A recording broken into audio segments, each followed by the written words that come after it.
Good evening class and welcome to knowledge with Anirudh. कैसे हैं आप सभी लोग। और आज का हमारा जो टॉपिक है वो है वेक्टर डिफरेंशिएशन। जो आपको बताया था कि नेक्स्ट चैप्टर रहेगा हमारा वेक्टर डिफरेंशिएशन या सदिशों का अवकलन। ठीक है, तो ये चैप्टर बहुत ही ज़्यादा इजी है। ठीक है, इससे पहले हम लोगों ने 3 और 4 स्केलर प्रोडक्ट ये सब कुछ पढ़ चुके हैं। तो जिन्होंने भी ये इससे पहले वाले लेक्चर नहीं देखे हैं वो इससे पहले वाले लेक्चर ज़रूर देख लें जो पहली बार विजिट कर रहे हैं, और चैनल को सब्सक्राइब कर दें ताकि आने वाले जितने भी नोटिफिकेशन है वो आपको मिल सके टाइम पर। ठीक है, तो जैसा कि मैं बता रहा हूँ वेक्टर डिफरेंशिएशन हम लोग पढ़ने वाले हैं। ये उन लोगों के लिए ईजी है जिन लोगों ने 12th में डिफरेंशिएशन को अच्छे से समझा है ना। डिफरेंशिएशन तो वैसे भी मुझे नहीं लगता किसी को नहीं आता होगा, है ना। बहुत सिंपल है और बस चूंकि हमारे सिलेबस में है तो हमको करना है, इसलिए मैं इसको लेकर के चल रहा हूँ।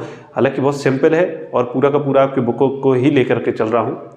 ठीक है, तो जिन्होंने भी यदि थोड़ा भी डाउट आता है तो एक बार आप अपनी बुक उठाएं और डिफरेंशिएशन वाला चैप्टर एक बार उसके जो मेन टॉपिक्स हैं, जो कंसेप्ट हैं वो एक बार रिकॉल कर लें। तो उससे क्या होगा कि जो आप इससे रिलेट कर पाएंगे कि हम लोग क्या पढ़ रहे हैं। हालांकि आज कुछ नहीं, आज केवल इंट्रोडक्शन पर बात करेंगे वेक्टर डिफरेंशिएशन की, एंड ज़्यादा से ज़्यादा 3 क्लास लेंगे हम लोग जिसमें वेक्टर डिफरेंशिएशन का चैप्टर फिनिश कर देंगे। चैप्टर छोटे छोटे हैं पर मैं थोड़ा संक्षिप्त में लेकर के ही चल रहा हूँ। ठीक है, इसके बाद कर्ल वाला चैप्टर है ना, डाइवर्जेंस कर्ल है। ठीक है, करते जाते हैं। तो मैं बात कर रहा था डिफरेंशिएशन। ठीक है, डिफरेंशिएशन या अवकलन, तो इसको हम लोग y या जैसे आपसे बोला जाता था y का डिफरेंशिएशन करिए, इसका अवकलन कीजिए, तो आप इसको इस टाइप से करते थे dy/dx। तो हम क्या बोलते थे कि x के करस्पॉन्डिंग, x के सापेक्ष हम इस y का अवकलन कर रहे हैं या डिफरेंशिएशन कर रहे हैं। x के सापेक्ष या x के रिस्पेक्ट में हमने इसका डिफरेंशिएशन किया। यहाँ पर जितनी भी बात करेंगे वो करेंगे सदिश या वेक्टर को लेकर के। मतलब सदिश का मतलब ही क्या है, दिशा के साथ, या वेक्टर का मतलब ही जो डायरेक्शन के साथ हम बात करेंगे ओवरऑल जितने भी पूरे चैप्टर में।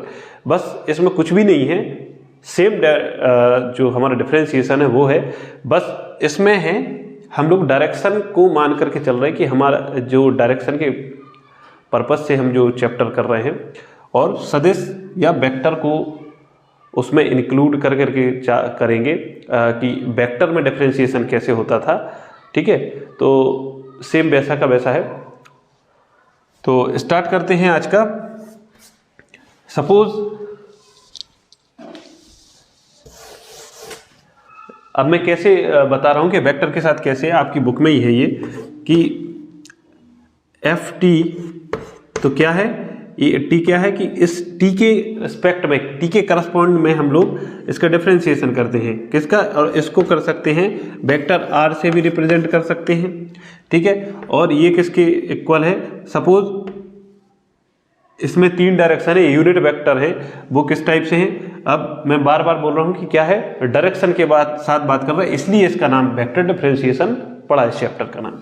ठीक है, तो एक यहाँ पर सपोज T1 है। ठीक है, और ये इस पर यूनिट वेक्टर है। अब जब वेक्टर की बात कर ली तो ये पूरा क्या हो गया, वेक्टर हो गया। ठीक है, और ये यहाँ पर क्या है, स्केलर है। ठीक है, और ये क्या है, यहाँ पर वेक्टर है, और दोनों को जब साथ में लिखते हैं तो ओवरऑल क्या होता है, वेक्टर। हम लोग पढ़ चुके हैं। ठीक है,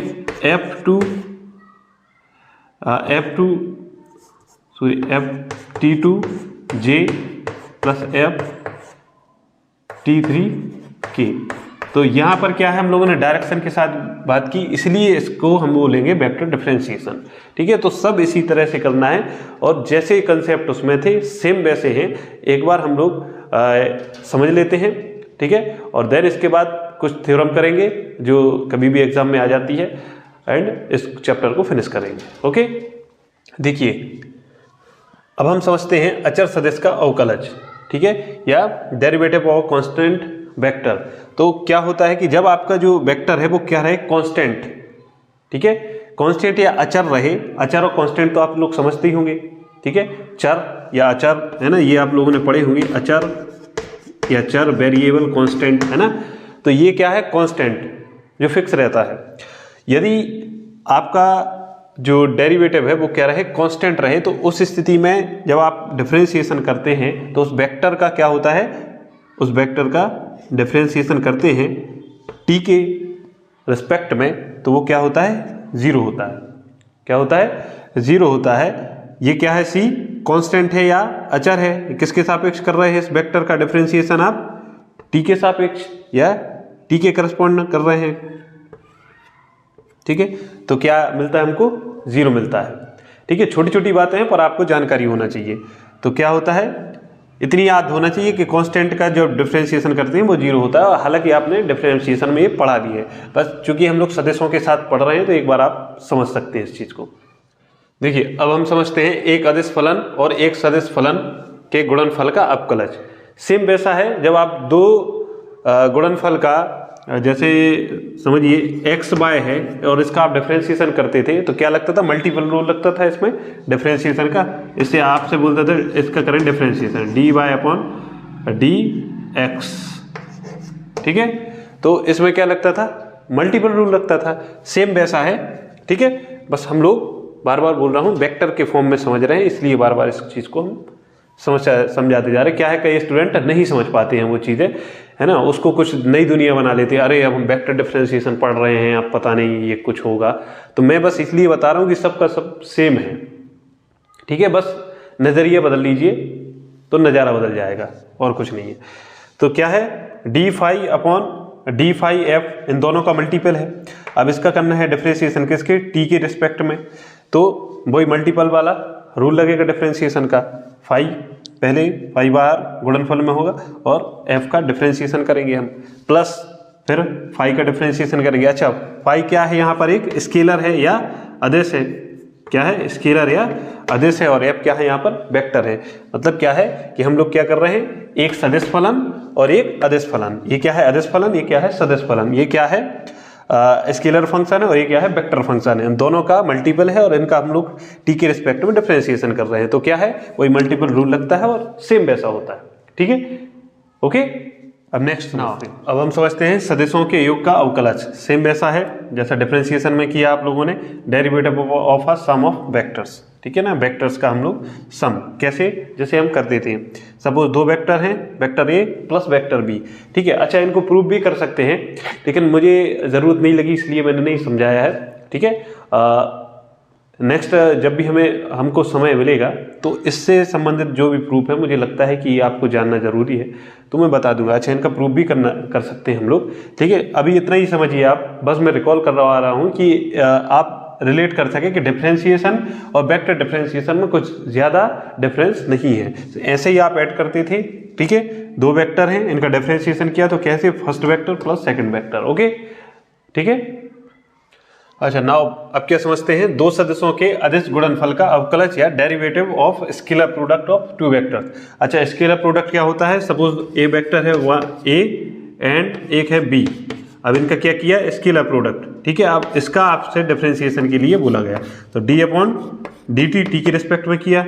तो वही बात फर्स्ट, जैसे हम लोग मल्टीपल रूल लगाते हैं डिफरेंशिएशन में, सेम वैसा। तो क्या हुआ, वेक्टर ए स्केलर प्रोडक्ट, फिर डिफरेंशिएशन किसका होगा फर्स्ट टाइम, डी बी का, वेक्टर बी का डिफरेंशिएशन किसके, टी के रिस्पेक्ट में, प्लस अब क्या होगा, अब बी का नहीं होगा, ए का होगा। ठीक है, तो डी एंड ए का डिफरेंशिएशन किसके रिस्पेक्ट में, टी के रिस्पेक्ट में, एंड इसका जो वेक्टर स्केलर प्रोडक्ट होगा किसका होगा, बी का होगा। ठीक है, सिंपल है। ठीक है, ये आप लोग नोट करते जाएं और इनको आप याद रखें ताकि आने वाले जितने भी एग्जाम्पल रहे उनमें आपको तुरंत जहां जरूरत पड़ती है वहां क्लिक हो सके कि इसके बाद हम लोग क्या करना है और किस लिए करना है। ठीक है, अच्छा अब क्या है, दो सदिशों के सदिश गुणनफल का अपकलज। तो सदिश क्या, वेक्टर प्रोडक्ट होगा। यहां पर क्या था, डॉट, बस वेक्टर कर दिया। यहां पर क्या था, डॉट, वेक्टर प्रोडक्ट कर दिया। यहां पर क्या था, स्केलर या डॉट प्रोडक्ट, यहां पर वेक्टर प्रोडक्ट कर दिया। सिंपल है, सेम वही है। ठीक है, डॉट प्रोडक्ट की जगह क्रॉस प्रोडक्ट या वेक्टर प्रोडक्ट कर दिया, तो यहां पर भी चेंजेस हो गए। वेक्टर प्रोडक्ट होगा फर्स्ट के साथ, पहले ए का होगा वेक्टर प्रोडक्ट और डिफरेंशिएशन होगा बी का। फिर क्या होगा, ए का डिफरेंशिएशन होगा, वेक्टर प्रोडक्ट होगा बी का। क्लियर है? अच्छा, आप समझते हैं त्रिक गुणनफलों का अवकलज या derivative of triple product. Two types के हमने ट्रिपल प्रोडक्ट पढ़े थे, या स्केलर प्रोडक्ट और क्या पढ़ा था, वेक्टर प्रोडक्ट। ठीक है, जब आपके पास तीन वेक्टर रहेंगे उनका प्रोडक्ट क्या होता था, स्केलर प्रोडक्ट और वेक्टर प्रोडक्ट। ठीक है, तो उसके आधार पर हम लोग कैसे डिफरेंशिएशन करेंगे अब ये समझते हैं। अच्छा, तो हम लोग अभी तक पढ़ चुके हैं स्केलर ट्रिपल प्रोडक्ट और वेक्टर ट्रिपल प्रोडक्ट। तो स्केलर ट्रिपल प्रोडक्ट क्या होता था, vector A dot product B cross C, ये होता था। इसको कैसे लिख सकते हैं, इस टाइप से लिख सकते हैं। अब इसका आप जब डिफरेंशिएशन करेंगे, डेरिवेटिव निकालेंगे टी के रिस्पेक्ट में, तो क्या फॉर्मूला बनता है, ये बनता है। इसको हम इसको प्रूव भी कर सकते हैं। अभी आप इतना समझिए कि इसका फॉर्मूला ये होता है। ठीक है, तो क्या होता है कि सब फर्स्ट ऑफ ऑल जैसे ए का करना है तो फर्स्ट टाइम में क्या होगा, ए का डिफरेंशिएशन होगा और बी सी बाहर रहेंगे। ठीक है ना, वेक्टर बी और सी ये साइक्लिक ऑर्डर में चलते हैं। फिर क्या होगा, सी ए बाहर रहेंगे और डिफरेंशिएशन किसका होगा, बी का होगा। फिर क्या रहेंगे, ए बी बाहर रहेंगे, सी का डिफरेंशिएशन होगा। तो इस टाइप से आप लोग अदिश त्रिक गुणनफल का अवकलज ज्ञात कर सकते हैं। Derivative of scalar triple product को फॉर्मूला क्या होता है, ये होता है। बस आपको इतना याद रखना है। ठीक है, कभी रेयरली यदि प्रूव करने के लिए आता है तो बुक में है, और नहीं आता तो आप लोग कमेंट कर दें, तो उसको हम इसको डिफाइन कर देंगे कि इसको किस टाइप से प्रूव कर सकते हैं। क्लियर है? अब हम लोग समझते हैं सदिश त्रिक गुणनफल का अवकलज। ठीक है, तो वेक्टर ट्रिपल प्रोडक्ट को किस टाइप से लिख सकते हैं, ये होता है vector triple product, vector A cross vector B cross C. इसका आपको डिफरेंशिएशन करना है टी के रिस्पेक्ट में। तो क्या फार्मूला निकल के आएगा, ये आता है कि first of all vector A का डिफरेंशिएशन एंड क्रॉस प्रोडक्ट किसका, वेक्टर बी क्रॉस सी का। ठीक है, इतनी बात याद रहेगी। फिर प्लस वेक्टर ए का क्रॉस प्रोडक्ट किसके साथ करेंगे, डिफरेंशिएशन ऑफ वेक्टर बी, ठीक है, टी के रिस्पेक्ट में, plus vector C second. And third भी क्या रहेगा, vector A cross vector B. ठीक है, अभी क्या था, प्लस में सी था, अब यहां पर हो गया cross vector B cross vector differentiation of vector C upon d t. ठीक, ये क्या है, वेक्टर सी का डिफरेंशिएशन है टी के रिस्पेक्ट में, और ये क्या है, वेक्टर बी है क्रॉस प्रोडक्ट के साथ। ओके, तो ये आपको जानकारी होना चाहिए। यदि मुझे लगता है कि इसको प्रूव कराने की ज़रूरत है तो मैं ज़रूर कराता, और यदि आपको लगता है कि इसका सर प्रूव भी कराइए तो आप कमेंट सेक्शन में कमेंट कर दीजिए, तो मैं इन सब फॉर्मूले को प्रूव भी कर करके बताऊंगा। ठीक है, और आगे जो मुझे लगता है कि इनको प्रूव के साथ बताना चाहिए तो मैं वो बताऊंगा। ठीक है, तो नेक्स्ट क्लास में हम लोग कुछ थ्योरम्स करेंगे, एंड देन आफ्टर जो क्लास रहेगी उसमें हम लोग कुछ एग्जाम्पल्स करेंगे, देन ये चैप्टर क्लोज हो जाएगा, है ना, छोटा सा चैप्टर है। थैंक यू क्लास, आज के लिए इतना ही।